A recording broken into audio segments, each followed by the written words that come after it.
안녕하세요. 계명대학교 입학사정관팀 입학사정관 이준엽입니다. 이렇게 저희 계명대학교 입학 홈페이지를 방문해 주셔서 진심으로 감사드립니다. 매년 변화하는 입시 제도 때문에 많이 혼란스러우시죠? 사실 저희도 가끔 혼란스러울 때가 있는데 여러분들은 조금 더 혼란스러우시리라 생각이 됩니다. 따라서 저희 계명대학교 입학사정관팀에서는 여러분들 입시 전략 수립에 조금이나마 도움을 드리고자 정말 밤을 새워 고민한 끝에 이렇게 영상으로 전형 유형을 설명해 드리게 되었습니다. 2015학년도 입시에 가장 큰 변화라고 할 수 있는 것은 바로 전형의 간소화라고 할 수 있겠는데요. 우리 계명대학교 역시 전형 유형을 수시 모집에서는 4개, 그리고 정시 모집에서는 2개, 총 6개의 전형 유형으로 간소화하게 되었습니다. 그렇다면 수시 모집과 정시 모집은 과연 어떤 것이 다를까요? 자, 가장 쉽게 생각하면 수시 모집은 학생부 특기 이 2가지로 이제 전형을 이루게 되고요. 정시 모집은 수능을 위주로 선발된다고 보시면 가장 간단하게 생각하실 수 있습니다. 정시는 대부분 수능이 잣대로 이루어져 있어서 그래도 여러분들께서 이해하시기가 조금 쉬운 편인데요. 그래서 저는 조금 더 복잡한 수시에 대해서 여러분들에게 말씀을 드리도록 하겠습니다. 사실 올해 입시는 그 어느 때보다도 수시 모집이 굉장히 중요하다고 생각이 됩니다. 그 이유는 여러분 다 아시겠지만 작년에 선택형 수능으로 인해서 상대적으로 좀 피해를 봤던 학생들이 있습니다. 근데 그 학생들이 이제 재도전을 많이 할 것으로 예상이 돼서 올해 재수생들이 좀 많이 늘어날 것으로 보입니다. 따라서 정시 모집에서는 상대적으로 경쟁률이 좀 심할 것이라고 저희가 예상이 되고 있으므로 수시 모집에 여러분들이 전략을 잘 수립하셔서 올해 입시에 하나의 어떤 전략으로 이루어내시는 것이 또 하나의 승부수라고 생각이 됩니다. 모쪼록 여러분들 전략을 잘 수립하셔서 좋은 결과 있기를 바라겠습니다. 우리 계명대학교의 수시 모집 전형 유형을 지금부터 이제 말씀드리겠습니다. 계명대학교 수시 모집의 전형 유형은 첫 번째 학생부 교과 일반 전형, 그리고 두 번째 학생부 교과 면접 전형, 그리고 특기자 전형, 그리고 학생부 종합 전형 이렇게 총 4가지의 유형이 있는데요. 이 전형들을 좀 잘 분석하셔서 본인들에게 가장 적합한 전형을 선택하셔서 지원하는 게 수시 모집의 가장 중요한 전략이라고 보시면 될 것 같습니다. 그럼 저는 이 4가지 전형 중에서 학생부 종합 전형에 대해서 좀 더 자세히 설명해 드리도록 하겠습니다. 자, 학생부 종합 전형은 수험생의 학교생활 기록부하고 여러분들께서 직접 작성해 주시는 자기소개서 이 2가지를 종합적으로 평가해서 학생을 선발하는 전형입니다. 특별하게 어떤 준비를 많이 할 필요도 없고요. 그리고 다른 외부 활동들이 필요한 것도 아닙니다. 단지 고등학교 생활을 열심히 충실히 한 학생이면 누구나 지원하여서 좋은 결과를 기대할 수 있는 전형이지요. 고교 생활은 되돌이켜보면 크게 고교 교과 활동 그리고 비교과 활동 이렇게 나뉠 수가 있습니다. 어떤 학생은 예를 들어서 학교에서 교과 활동을 더 충실해서 좋은 성적을 많이 받은 학생이 있을 수도 있고요.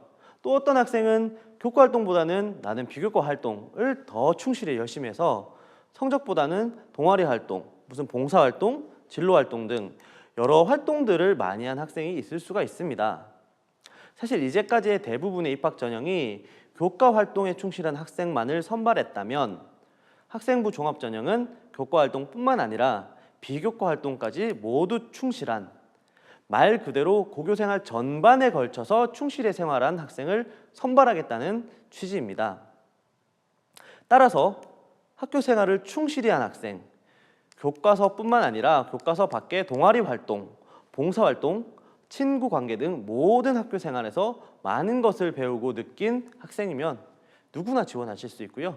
누구나 합격 가능성이 열려있는 전형입니다. 자, 이러한 학생부 종합 전형에서는 우리 계명대학교에서는 총 776명을 선발하는데요. 지금부터 그 자세한 사항을 한번 제가 말씀드리겠습니다. 자, 첫 번째로 학생부 종합의 잠재 능력 우수자 전형입니다. 일반계 고교 혹은 특성화 고교, 특목고 등 국내 고등학교를 3년간 정상적으로 다녀서 졸업하거나 혹은 졸업 예정인 학생이면 누구나 지원할 수 있는 전형입니다. 이제 단지 검정고시라든지 외국 고교 출신자들처럼 그 학생부 방법이 좀 다른 학생들은 지원하실 수가 없습니다. 선발 방법은 1단계에서 학생부와 자기소개서를 종합적으로 평가하여 정원의 5배수를 선발합니다. 그리고 2단계에서는 1단계 성적의 80% 그리고 면접 20%를 더해서 최종 선발하게 됩니다. 또한 잠재능력 우수자는 수능 최저학력 기준이 없습니다. 따라서 수능 시험 응시 여부와 상관없이 여러분들이 지원하실 수가 있습니다. 자, 다음으로 학생부 종합의 농어촌 학생 전형을 말씀드리겠습니다. 고등학교 기간 3년 재학 기간 전체를 학생 본인과 학생의 부모님이 모두 농어촌의 지역에 거주한 학생이면 지원을 하실 수 있습니다. 물론 학생과 부모가 같은 농어촌 지역에 같은 지역에 있을 필요는 없지만 각각 다른 지역에 있더라도 그 두 지역 모두 농어촌 지역에 거주를 해 있어야 됩니다. 혹시나 단 하루라도 학생과 부모 양쪽 중에 한 분이라도 농어촌을 벗어나서 거주한 사실이 기록이 되어 있으면 지원 자격이 이루어질 수 없습니다. 따라서 이 부분은 꼭 여러분들 기억하시고 농어촌 전형에 지원하시고자 하는 학생들은 주의 깊게 여러분들 지원 자격을 보셔야 됩니다. 선발 방법은 단계 구분 없습니다. 학생부 및 자기소개서를 종합적으로 평가하여 한 번에 최종 선발을 하게 됩니다. 또 수능 최저 기준도 없습니다. 단지 이제 의예과는 좀 다릅니다. 농어촌 의예과 같은 경우는 잠재능력 우수자처럼 학생부 및 자기소개서를 종합적으로 평가하여 정원의 5배수를 선발한 다음 2단계에서 1단계의 80, 2단계의 면접 20%를 더해서 최종 선발하게 됩니다.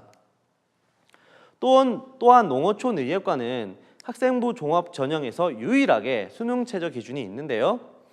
수능 상위 3개 영역의 등급 합이 6 이내면 수능 최저 기준을 통과할 수가 있습니다. 사실 3개를 이제 6 이내로 통과하는 것은 의대인 것을 감안하면 사실상 여러분들이 없는 것에 가까운 최저 기준이라고 생각하시면 됩니다. 특히 탐구 영역에서도 두 과목 평균이 아닌 두 과목 중에서 높은 과목 하나를 반영할 수 있게 되었으므로 여러분들이 사실 더 부담 없이 생각을 하셔도 될 것 같습니다. 자, 이번에는 학생부 종합 고른 기회 전형입니다. 지원 자격으로는 국내 고등학교에서 3년 전 교육 과정을 이수한 졸업자 또는 졸업 예정자이면서 이제 다음 나오는 사항에 이제 해당되시는 사람이면 됩니다. 독립유공자, 국가유공자, 그리고 고엽제 후유증 환자, 5.18 민주유공자는 이제 관계 법률에 의거해서 해당하는 자 및 그의 자녀가 지원 자격이 됩니다. 또한 기초생활수급자는 기초생활수급자 또는 차상위 계층에 해당하는 본인이나 그의 자녀가 지원하실 수 있습니다. 또한 만학도의 경우에는 유일하게 검정고시 출신자도 지원이 가능합니다. 또 원서 접수일 기준으로 만 30세 이상인 자에 한해서 이제 만학도는 지원하실 수가 있습니다. 고른 기회 지원 자격이 사실상 많이 세분화되어 있습니다. 그래서 여러분들 이 동영상 보시는 걸로 끝나지 마시고요. 꼭 모집 요강을 확인하셔서 나의 지원 자격이 해당이 되는지 반드시 확인을 하시기 바랍니다. 고른 기회 전형의 선발 방법은 잠재능력 우수자와 동일하게 1단계에서는 학생부와 자기소개서를 종합적으로 판단하여 정원의 5배수를 선발하고요. 2단계에서는 1단계 성적의 80%와 면접 20%를 더해서 선발하게 됩니다. 또한 고른 기회 전형 역시 수능 최저 기준이 없습니다. 그래서 여러분들이 수능 시험을 치든 안 치든 응시 여부와 상관없이 지원을 하실 수가 있습니다. 자, 그럼 마지막으로 특성화 고졸 재직자 전형을 말씀드리겠습니다. 자, 특성화 고교를 졸업을 하고 원서 접수일을 기준으로 합니다. 원서 접수일을 기준으로 3년 이상 산업체에서 재직한 자를 지원 자격으로 두고 있습니다. 그래서 특성화 고졸 재직자는 여러분들 지원 자격을 반드시 확인을 하고 날짜까지 꼭 챙겨서 확인을 하셔야 됩니다. 자, 특성화 고졸 재직자 전형은 단계 구분 없이 바로 최종 선발을 하게 되는데요. 학생부를 종합적으로 확인하는 학생부 종합 확인 면접을 100%를 통해 최종 선발을 하게 됩니다. 물론 이 전형에서도 수능 최저학력 기준은 없습니다. 그래서 여러분들이 수능 응시 여부와 상관없이 지원을 하실 수가 있습니다. 자, 제가 말씀드렸던 지원 자격을 잘 생각을 하시고요. 그리고 여러분 반드시 홈페이지에 있는 모집 요강을 통해서 자세한 지원 자격을 한 번 더 확인을 하셔야 됩니다. 그래서 혹시라도 지원 자격으로 인해서 손해보는 일은 절대 없기를 제가 바라겠습니다. 자, 그러면 학생부 종합전형에서 평가는 어떻게 진행되는지 제가 말씀드리겠습니다. 사실상 가장 중요한 부분이라고 말씀을 드릴 수 있는데요. 자, 학생부 종합전형에서는 저희 사정관들이 학교생활기록부와 자기소개서 그리고 면접을 통해서 여러분을 선발하게 되는데요. 크게 교과 영역, 비교과 영역, 인성 영역 이 세 가지의 영역으로 평가를 하게 됩니다. 첫 번째 서류평가에서부터 말씀드리겠습니다.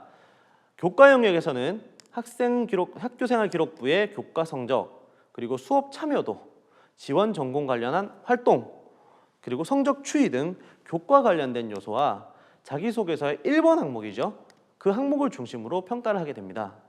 이 과정에서 여러분들 성적이 변한 이유는 과연 무엇인지, 그리고 특정 과목의 성적이 좋은 이유는 무엇인지, 혹은 나쁜 이유는 무엇인지, 또는 전공 관련 활동들에서 무엇을 느끼고 어떤 걸 배웠는지 등을 저희는 보게 됩니다.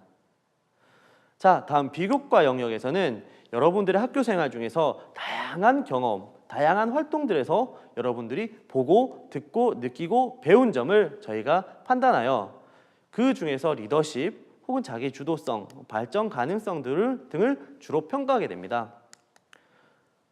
여기서 팁을 하나 드리겠습니다. 여러분들 활동을 많이 한 것을 굉장히 중요하게 생각을 하는데요. 사실 사례가 많고 활동이 많은 것보다도 더 중요한 것은 있습니다.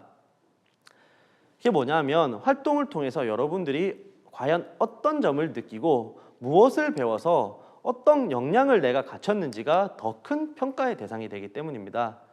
그래서 여러분들 그 활동의 가짓수에 너무 신경을 쓰지 마시고요. 내가 했던 활동들에서 내가 뭘 느끼고 뭘 배웠는지를 정리하는 것이 더 중요한 일입니다. 자, 마지막으로 인성 영역입니다. 여기에서는 여러분들 학교생활 여러 다양한 활동들을 하면서 배려나 나눔, 협력, 갈등 관리 등을 통해 어떤 실천하면서 그 과정에서 드러난 여러분들의 성실성, 그리고 준법성, 가치관 등을 평가하게 됩니다. 특히 이 외에도 출석 상태, 그리고 대인관계 능력 이런 것들도 저희가 추가로 다 검토를 합니다. 그래서 여러분들이 그 부분에서도 조금 더 신경을 쓰는 게 나중에 평가에 있어서 유리하게 작용이 될 것입니다. 자, 1단계 서류 전형 평가에 대해서 제가 말씀을 좀 드렸고요. 다음은 2단계 면접 평가에 대해서 말씀드리겠습니다. 면접은 학생부 자기소개서 이것들을 토대로 대략 10분간의 개별 면접을 통해서 학생 여러분의 기본 소양 혹은 서류 검증을 하게 됩니다. 1단계에서 평가되어진 여러분 학교생활기록부와 자기소개서를 근거로 진행되므로 면접에 들어오기 전에 반드시 여러분의 학생부와 자기소개서를 다시 한번 보면서 나의 장점과 단점, 그리고 나의 어떤 활동들에 있어서 내가 어떤 걸 느꼈고 어떤 걸 배웠고 어떤 나의 그런 발전했는지 생각들을 잘 정리하셔서 오셔야 됩니다. 우리 계명대학교의 면접은 다른 어떤 지식이 필요한 것이 절대로 아니기 때문에 이 정도만 잘 준비해도 면접 준비로는 충분합니다. 다만 실제 면접 현장에서 긴장을 해서 준비해온 말들을 제대로 못하는 학생들이 참 많습니다. 너무나 안타까운 제가 마음을 가지고 있는데요. 여러분들 꼭 실제 면접 전에 모의 면접이라든지 연습을 통해서 그런 과정들을 다 거치시고 오시면 여러분들이 생각했던 말들을 조금 더 자세하게 그리고 다 말하실 수가 있을 겁니다. 그래서 여러분들 반드시 연습을 꼭 하시기를 제가 권해드리겠습니다. 자, 농어촌 의예과 같은 경우는 면접 시간이 조금 다릅니다. 20분간 면접이 진행이 되고요. 수험생 1명이 3개의 방을 차례로 들어가서 면접을 치르게 됩니다. 첫 번째는 제출 서류에 대한 검증을 하는 면접 시간이고요. 두 번째는 인성에 관련된 면접입니다. 인성 부분을 따로 이제 물어보는 면접이고요. 세 번째는 어떠한 상황을 주고 그 상황을 해결해 나가는 가치관과 문제 해결 능력을 평가하는 면접입니다. 자, 10분간의 면접보다는 아무래도 의대라는 특수성 때문에 조금 더 인성을 강화해서 면접을 진행하기 때문에 여러분들이 미리 자기 자신에 대해서 좀 더 잘 알고 나의 인성을 어떤 점을 강조할 것인지를 전략을 잘 수립해서 오시는 것이 중요합니다. 자, 지금까지 학생부 종합전형에 대해서 간단히 설명을 드렸습니다. 어떻게 좀 도움이 되셨는지 모르겠습니다. 학생부 종합전형은 여러분들 오해하시면 안 됩니다. 절대로 어렵거나 특별한 학생이 가는 전형이 아니라는 점, 전략만 잘 세우면 오히려 여러분들에게 유리한 전형이 될 수 있다는 점을 꼭 기억해 주시고요. 이 영상을 보시는 여러분들 모두 수시 모집의 전략을 잘 수립하셔서 2015학년도 입시에 좋은 결과 있기를 진심으로 바라겠습니다. 이상으로 설명을 마치겠습니다. 감사합니다.